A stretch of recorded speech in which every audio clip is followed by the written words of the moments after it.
Punya nasi sisa jangan dibuang, dibikin gini aja, untung berlipat modalnya dikit. Semua bahan lengkapnya aku tulis di kolom caption. Pertama aku masukin dulu nasi dan juga santan, lalu aku haluskan pakai chopper dari Idealef.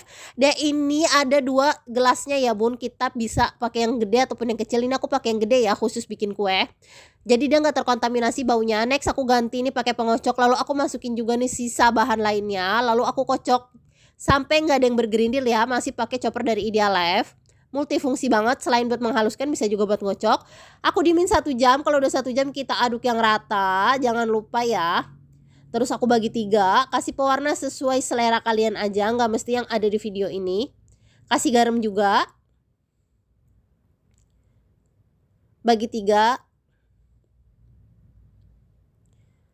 Kasih pewarna biar makin menarik. Next tuang ke cetakan yang udah diolesin minyak. Lalu kukus selama 20 menit, aku pakai multipan dari Idealef, dan ini multifungsi banget, selain buat kukus bisa juga buat goreng.